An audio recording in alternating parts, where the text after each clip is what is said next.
houses and there were politicians there, the radio was there. And I remember Srila Prabhupada asking me, I was the cook and the pujari of Srimati Radharani at Berry Place. And Srila Prabhupada called me to his rooms and I want you to cook for this program and you must come. And he said, and I want, and the first thing he said was gulab jamun. Yeah, gulab jamun. And I did. I was a really good cook and I made the very good gulab jamun. But I said, but Srila Prabhupada, these are people, why don't we have some cookies? And Srila Prabhupada said, no, gulab jamuns. Gulab jamuns. And he said, and you can decide everything else. That meant the sabji, the rice, the puri, if I wanted to make. I could choose everything else, but I could not choose the sweet. Srila Prabhupada wanted gulab jamun. And I said, but Srila Prabhupada, how are we going to transport it across London? He said, oh, we will find a way. And we had to travel by taxi, hide the bucket of gulab jamun. With the thick, shadowy juice. Yeah, and travel across London with gulab jamuns. I made a sabji and rice and puris, and we had our paper plates, and we were so unsophisticated. You know, a weeny bit when like Narayana Maharaj came, but we had learned so much, so very quickly we got it together. But we were so unsophisticated with Srila Prabhupada. I got there, we set it up with the paper plate, and then I said to Pradyumna, his servant, who, by the way, is responsible for making a lot of the mistakes in the original Bhagavad Gita. We have, is it 140 mistakes in the Bhagavad Gita? You know, that needed to be corrected. And that's why they changed it, ISKCON changed it. Anyway, I'll come to that in a moment. But we got there, and I said to him, where's Srila Prabhupada's plate? What's he going to eat on? He said, oh, you'll have to get a paper plate. You'll have to have a paper cup and a plastic spoon. You know, I mean, that's how really unsophisticated we was. And all these dignitaries were sitting there in Srila Prabhupada, and he was just observing the whole room. And he lectured on the second chapter of Bhagavad Gita. And you know that chapter is, you know, the soul is eternal and we are not this body, and on so many levels. And they were, you could not hear a pin drop. Everyone was completely absorbed. And I was thinking, as it was overwhelming to hear, you know, the depth of Srila Prabhupada and how he could touch the hearts, just lecturing from Bhagavad Gita, and chanting the Sanskrit, and they were just all fully absorbed. And then this one person, he was from one of the top newspapers, and he said to Srila Prabhupada, he said, Swamiji, they called him Swamiji too. No, first of all they called him Sir, and then Pradyumna said Swamiji, Sir. And then he said, how do you translate the Sanskrit? Do you do a word-for-word transliteration. How do you translate it? And Srila Prabhupada said, no, I don't do a word-for-word transliteration. He said, we have so many more words in the Sanskrit language to the English language.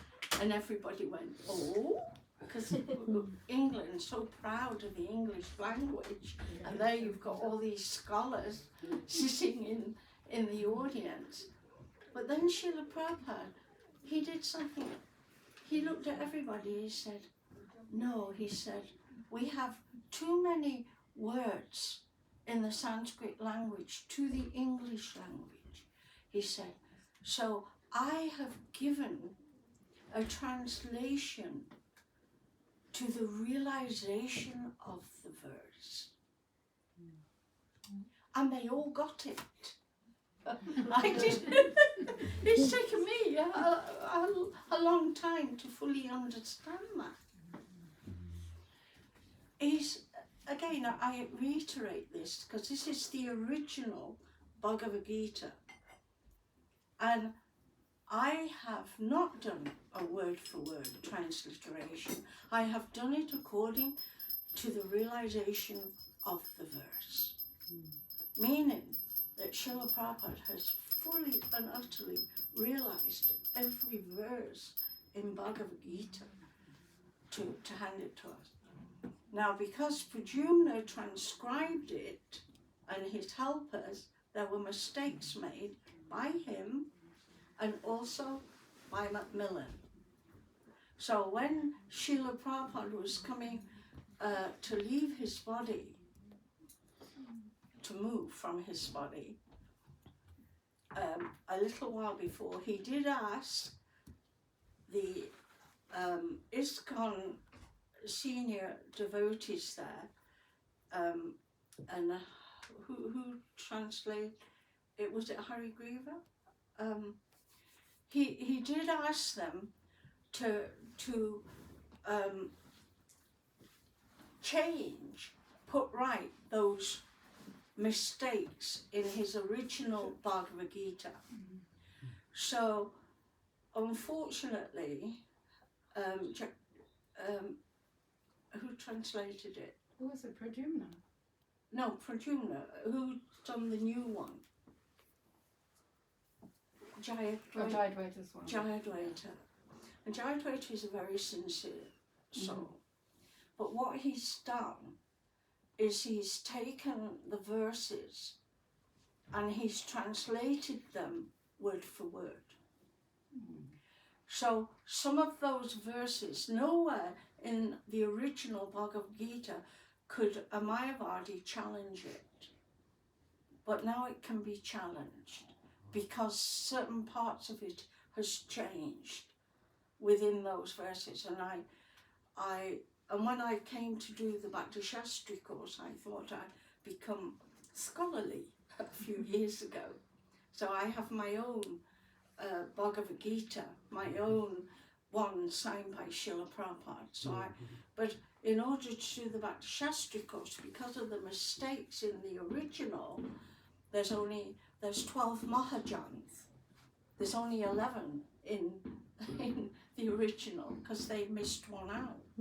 So if you're going to become scholarly, those changes need to have been put right. So Jayadvaita Swami, he did try to do that, but he's changed the mood of the Bhagavad Gita, the original. And our Gurudev, Narayana Maharaj, has been very upset about it. And I don't know why Srila Prabhupada wants me to tell you this, but it's important. And this is, I'll come back to the launching of the Bhagavad Gita. But the Bhagavad Gita original has, even with those mistakes, the realization of the translation is phenomenal. I mean, after all these years, if I while I was doing the Bhakti Shastri course, I had to give it up. And not because I couldn't do it, because I'd cry for days.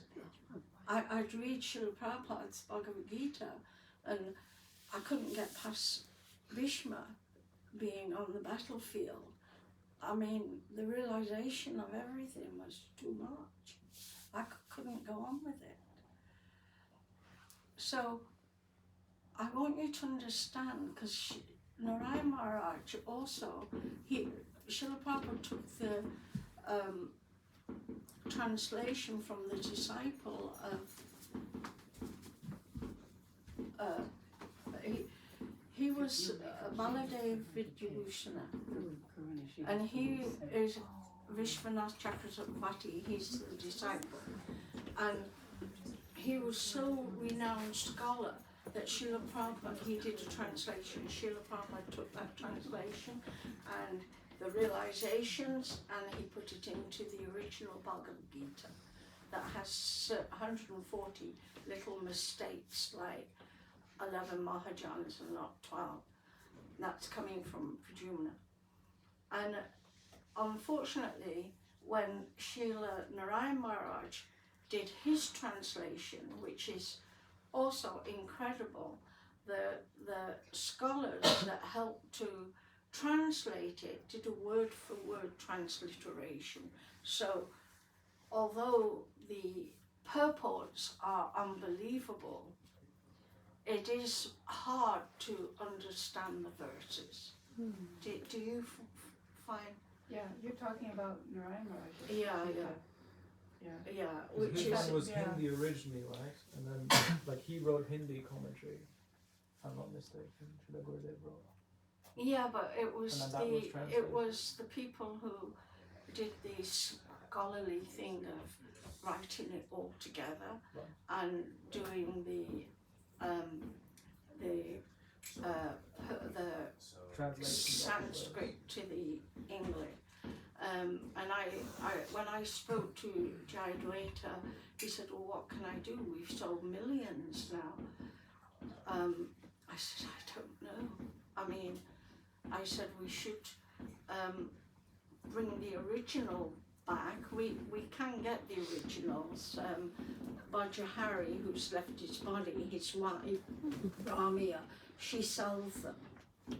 And so if anybody wants them, and I asked her to put, let's put a page at the back with the mistakes on, so anybody wanting to know where the mistakes are, they can just take it from that. Because to have the realization of the verse is so important for a sadhaka's life. And that is also why Srila Narayana Maharaj said, you must read Srila Prabhupada's Bhagavad Gita before you read mine. And to have the realization written in English from the Sanskrit, because Sanskrit, realization comes from the Sanskrit verse. And realization, of course, comes from the heart of Guru. So when you sincerely are reading, but it can really help your bhajan and your sadhana. So somehow or other, in this launch of Bhagavad Gita, Srila Prabhupada got through to everybody in that room about the verses. And they were just absorbed completely. And then the magic happened. The magic happened shortly after that was that we were, of course, serving Srila Prabhupada on a paper plate with paper cups and sending up cups with gulaps in up to Srila Prabhupada. And the whole audience and giving out the gulaps in the little cups to everybody. And Pradyumna kept running back with an empty cup. Srila Prabhupada wants another one. Srila Prabhupada wants another one. When it got to 7, I said, Pradyumna, you're joking. aren't you? I mean, who can eat 7 gulabs in one go? He said, come and have a look. And he took me up, and there's all Srila Prabhupada's cups, all lined up from the gulabs. He'd had 7. And we come to the last gulab, and we brought it up, and by this time, Srila Prabhupada took a bite, and then he left it in his cup. And I was thinking, I can take that gulab. I can take that gulab. And guess what? Srila Prabhupada, he turned to Prajuna and said, don't forget the gulab. He took the gulab back to Bury Place, and he ate it there. So that doesn't end there, because I got to take that bucket, empty bucket. Everybody had gulabs, and everybody were beaming, but we took the bucket, and Srila Prabhupada said, come, you can come with me in your taxi. So I was with Leela Shakti and Mavadananda and Mavananda and Kusholia. And was there somebody else in the taxi? Yes. In London at that time, the taxis were in 3. You had the guy in front, the middle part, and then you had the back part. So we were all squashed, 4 of us, on a 3-seater in the back with the empty buckets and the buckets that we'd bought from to the program. And Srila Prabhupada was sitting in the middle, and Prajumna was there, and he was holding the cup with the gulab in. And as we were driving by, and it must have been 82. Oh, was it 83? Oh gosh. No, it's couldn't have been. 72. 72. 72. 72. Yeah. Because it was summer and it was beautiful, and people were without shirts, with short sleeves, no coats, and running around doing everything on Oxford Street, and then you could drive just down Oxford Street so we could see everybody. And Srila Prabhupada was looking out the window, completely absorbed, and the amount of tears that were flowing from his eyes down his face, they were soaking his shirt. He had a kurta on, and a chadar, a little piece of cloth, not even a chadar piece of cloth. They were getting all wet, and we thought, we were all like holding each other's hands. What had we done wrong? Everyone, the talk was great, the prasadam was incredible. One mad lady, one of Srila Prabhupada's disciples, who dressed all in saffron, and we hadn't seen her for ages, came like a sannyasa at the bottom of the stairs, and Srila Prabhupada turned round to us and he said, with people like this, he said, you be very kind, and you do not preach, but give them lots of prasadam. And that was, what was her name? Madhavi something. Anyway, she'd gone almost crazy and like that, but Srila Prabhupada was so kind. So we thought everything had gone very well, and then Srila Prabhupada was in so much distress. So we thought our distress, because we had I had no realizations then. So we get back to Bury Place, and we're asking Prajumna what had gone on, what we'd done wrong. And he was like shaking his head, and we were all stood outside her Srila Prabhupada's rooms, up one flight of stairs. He had these rooms, and I lived next to it in a room with 13 girls with 3 bunk beds to the ceiling. That's how we lived like then. And we couldn't go on with our service. We were just stood there, and we were still holding hands. We were all holding hands. And then Srila Prabhupada, he had his back. The door was open. He was looking out of the window, and he said, "Pradyumna, bring them in. Bring them in. Let me talk to them." And we all came in, and we were like so upset, you know, for Srila Prabhupada. And he looked at us, he turned around, and very sternly, we took a step back. "Did you not see them?" And we looked at each other like we'd gone crazy. "Did you not see them?" And he said it 3 times. "Did you not see them?" And then he put his hands up like this and turned round. And then Pradyumna, was Pradyumna who said, Srila Prabhupada was looking out of the window at everybody. And as he said that, Srila Prabhupada turned round, and they don't even know they are suffering.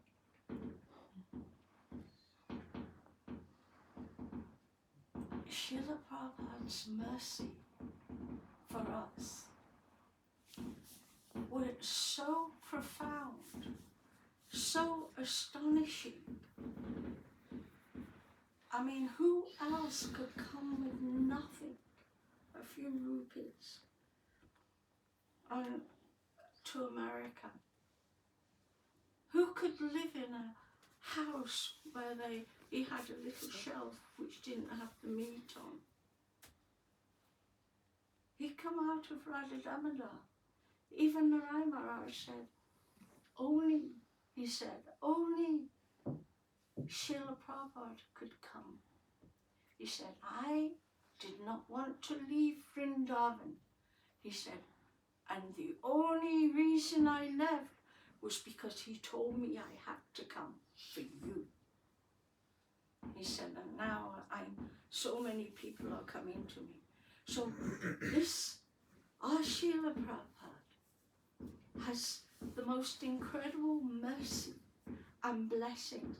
Which person can walk down this street here, out there, and be flooded, your heart broken, because you can see their heart, you can see that they are suffering, and they don't even know it. Yeah. So for the soul, for our soul, he came. He came to give us so much. And then on his deathbed, he took Narayana Maharaj's hands and he said, "You must come." He said, "For my disciples." He said, "Some will be ready to hear what you've got to give." He said. And what did he want for us? He wanted us to understand the deep truth of Chaitanya Charitamrita, who the Goswamis are, who Srimati Radhika is. Not only Guru Tattva, Maya Tattva, Krishna Tattva, Radha Tattva, he wanted us to understand it with realization. And only somebody who has had that association with Keshavigyan Maharaj, who had the association of Bhaktivedanta Saraswati, and are totally of not this world, and so Narayana Maharaj, who's also not of this world. And that is the depth of love that Srila Prabhupada had for us. And not only that, when Keshavigyan Maharaj said this, Sridhar Maharaj said this, Puri Maharaj, the old Puri Maharaj, yes, they all said that when our Srila Prabhupada was on the Jaladuta, when he suffered those heart attacks, Lord Nityananda entered him to help, to give him the strength. He became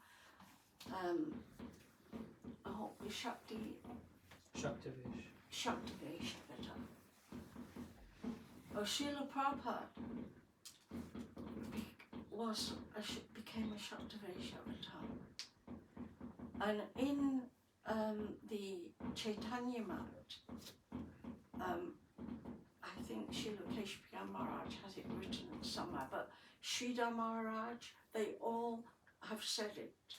Each one of them has said it in the past. So, Srila Prabhupada, he came, and our Lord Nityananda Prabhu was with him at every second. And,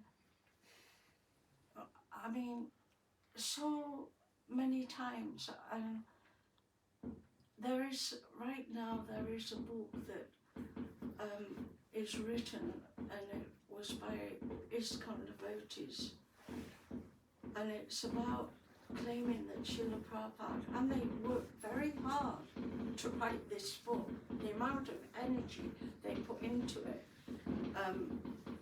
and it's all about proving that Srila Prabhupada is a cowherd.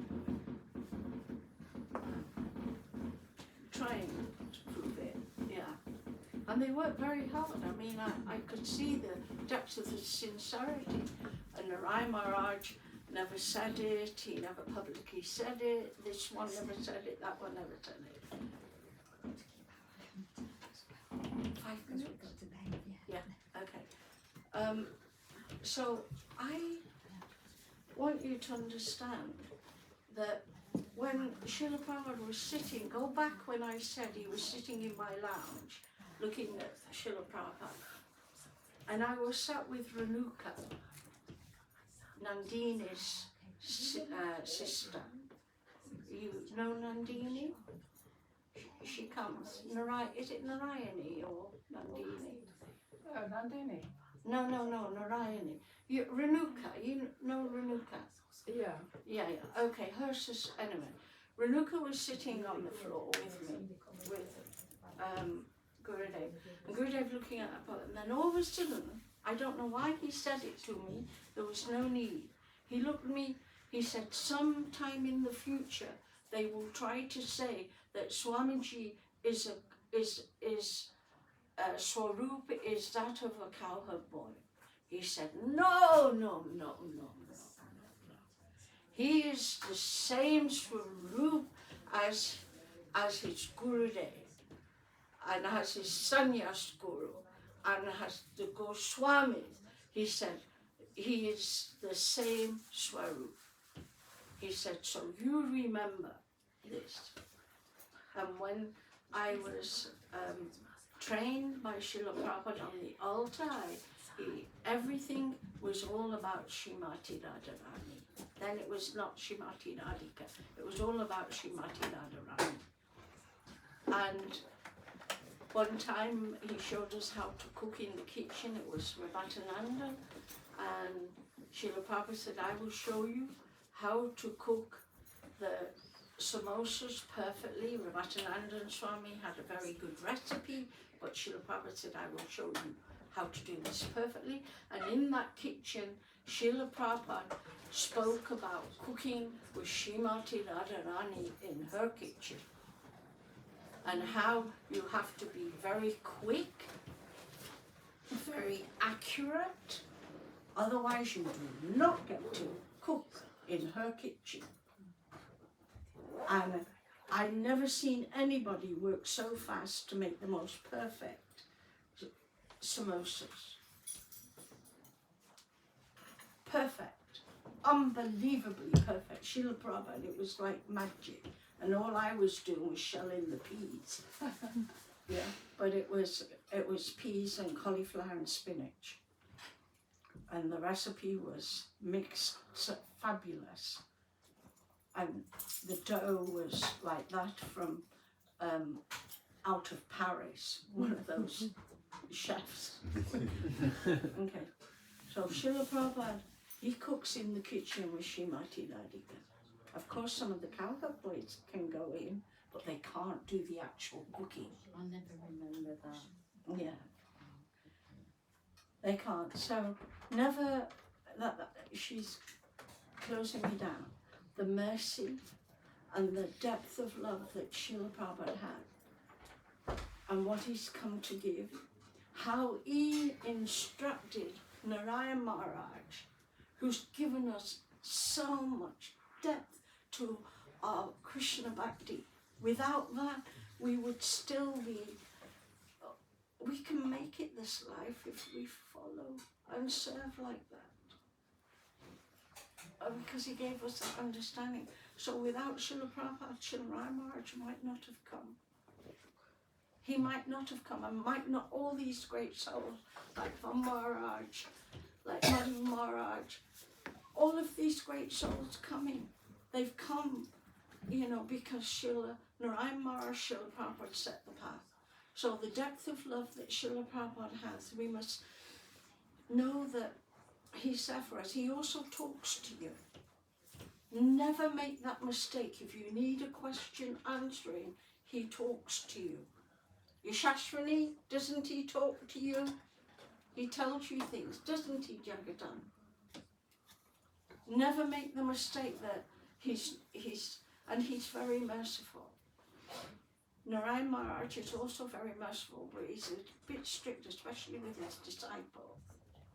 But Srila Prabhupada is very loving and very kind, and what he's given us. And don't make the mistake about the Bhagavad Gita. Please try to read the original and try to understand the original Bhagavad Gita. And then from there read Narayana Maharaj's, especially the purports and the depth that he goes into. It brings so much joy, your heart bursts. If you have that understanding. I've been a bit everywhere because I've not had a lot of time. There's so many things I'd like to say, you know, so many things of humour, of love, how Srila Prabhupada, throughout all my 50 odd years of knowing him, has never ever let me down. He's been there through all my massive tsunamis, and I'm going through a tsunami at the moment that you would not believe. Would not believe, because the tests get harder as you get. And I'm looking at Srila Prabhupada saying, actually, if I'd have found this out in 1983, 84, I would have left. You hid it. So I didn't find it out till now. Because then now I'm of a mindset, I've had Narayana Maharaj, Srila Prabhupada my whole life.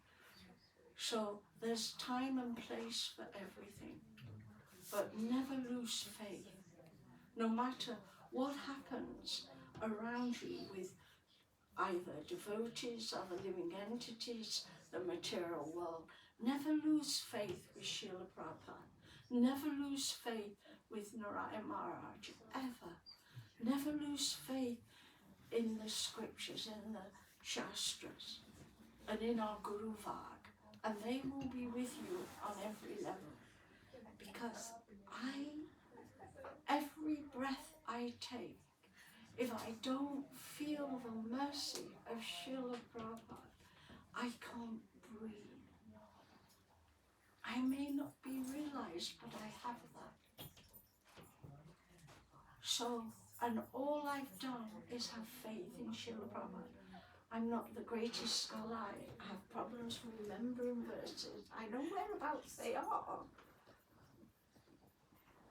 But the love that I have, And Srila Prabhupada once said to me, I was so ill on my back, can't do anything. He said, just love me. He came in my heart and said, just love me. I couldn't chant. Charu Chandrika were the same. She asked me what to do. And I said, Prabhupada came to me and told me, just love me. I know. And how do you love somebody? You just give them everything from your heart. You love them. We can't exist. Bhaktivedanta, of course, says you can't exist for 1 second if you don't feel love. Yeah. So hearing today from the Jagatam is wonderful when she can get her memory. Thank you, everybody. Panchakalpa.